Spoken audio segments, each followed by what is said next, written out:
Option గా male song ఇచ్చాను అంతరామమయం. So అదే సెలెక్ట్ చేశారు and I tried my best. Male song అయినా కూడా I gave my best. And of course నాకు ప్రతి సాంగ్ కి ఆవిడ దగ్గర నుంచి నెగటివ్ కామెంట్స్ వచ్చాయి. అది మీరు నమ్ముతారు, జడ్జెస్ ఏదంటే అదే నిజం అనుకుని మీరు అఫ్ కోర్స్ నమ్ముతారు, ఓకే. బట్ అదర్ కంటెస్టెంట్స్ పాడేటప్పుడు I even give their names. ఇద్దరు, శ్రీ ధృతి అండ్ గాయత్రి అక్క, వీళ్ళిద్దరు పాడేటప్పుడు పిచ్చింగ్, ఎస్పెషలీ ధృతికి చాలా పిచ్చింగ్ ఇష్యూస్ వచ్చేటప్పుడు అయితే ఆవిడ ఇలా సైగలు చేసేవాళ్ళు, షార్ప్ అయితే ఇలా చెప్పేవాళ్ళు. అది మేము అందరం చూసాము.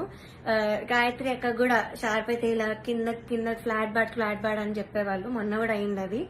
సో అంటే నాకు తప్పు లేకపోయినా మీరు అక్కడ కామెంట్స్ లో చెప్తున్నారు, వీళ్ళు చేశాక కూడా మీరు అక్కడ చెప్పకుండా సైగలు చేస్తున్నారు.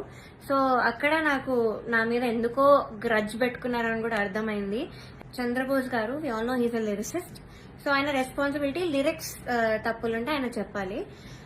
సో నన్ను ఫస్ట్ 2 ఎపిసోడ్స్ బాగా మెచ్చుకున్నారు. ఇలాగ ప్రతి నోట్ గాని భావం గాని అసలు వదలకుండా పాడుతా అని కూడా చెప్పారు నాకు.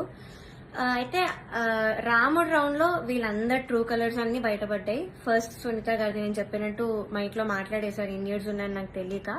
అండ్ చంద్రబోస్ గారు పాపం లిరిక్స్ లో నాకు ఒక్క మిస్టేక్ కూడా నేను ఛాన్స్ ఇవ్వలేదు అని చెప్పడానికి. సో దానిలో చెప్పలేక ఆదృత లేదు అని ఒక కామెంట్ ఇచ్చారు. అది ఇంకేం చేయాలి, మేల్ సాంగ్ సేమ్ ఇంపాక్ట్ ఒక ఫీమేల్ వాయిస్ నుంచి మీరు ఎక్స్పెక్ట్ చేయలేరు. సో అంతరామమయం is a male song. So ఇంకా లిరిక్స్ లో చెప్పలేక ఎందుకు ఇంకా క్రియేట్ చేసుకొని చెప్పడం నాకు అర్థం కాలేదు. అదే రౌండ్ లో ఒక అమ్మాయి లిరిక్స్ మర్చిపోయింది రాముడి పాటలో, అది మాత్రం ఆయన మెన్షన్ చెయ్యలేదు. బీయింగ్ ఎ లిరిసిస్ట్ ఆయన రెస్పాన్సిబిలిటీ ఉండి కూడా ఆయన చెప్పలేదు. ఆ రౌండ్ లో లిరిక్స్ మర్చిపోయింది, చెప్పలేదు.